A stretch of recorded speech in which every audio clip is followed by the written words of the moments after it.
Consecutive week beginning at #1 in the nation, but now they face a former #1 in the nation. That's Pittsburgh. Hey, how are you folks? Jason Horowitz, glad to be with you here on CBSSports.com in a battle of top 5 teams in the Big East. Pitt in Hartford to take on UConn, but it's a UConn team missing a key component. Let's bring in our CBSSports.com college basketball columnist Gary Parrish to break it down. And Gary, Saturday the Huskies beat Seton Hall by 8 without Jerome Dyson, first time this year playing without him. But their third leading scorer today having surgery on his knee, expected to be season-ending knee surgery. What are they missing when they don't have Dyson? Well, some people have tried to discount it, that it's not that big of a deal, because they've got depth at the guard position. I just refuse to believe that losing a guy who's averaged double figures in points for 3 straight seasons, losing a veteran, doesn't matter. I mean, he was averaging 13.2 points per game. The time he went down, I think that was second on the team. It hurts them. Now, what it will really mean is Kemba Walker will play more minutes, Craig Austin will play more minutes, and they're still very, very talented, among the most talented teams in the country. But it's hard to lose a veteran and overcome it without missing a beat. And so the people who are expecting Connecticut to do that, I think are probably discounting this loss a little bit. Well, Austria and Kemba Walker. Austria, one of those guys that's, consummate glue guy. Kemba Walker, one of the better freshmen in the Big East. Meanwhile, when you talk about this game, Gary, you're going to talk about the matchup in the middle. Hasheem Thabeet coming off his 25-point, 20-rebound performance against DeJuan Blair, who could go for 20 and 20 at any given time. Break down that matchup. Well, I love DeJuan Blair, but let's be honest. Tonight, he's given up like 8 inches.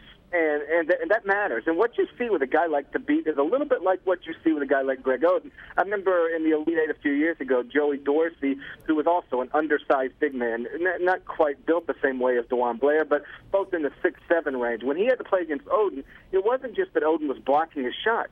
Joey Dorsey didn't take any shots because he couldn't even get anything off, and he was getting the ball in the post and then throwing it back out because it got to the point where he was I don't want to say scared, but didn't see a way that he could get the ball from his hands to the basket. Blair could run into similar problems tonight. Look, the Thabeet is playing like a monster lately. The game over the weekend, 25 points, 20 rebounds, 9 blocks. He is becoming a defensive, not becoming, he's always been there, but now people nationally are starting to recognize, and some of it's because Jim Boeheim's comments the other night and then Bobby Gonzalez this weekend talking about how many points he keeps off the board, how good he is on that end of the court. Now people are starting to take notice, and then that'll be the key to watch tonight.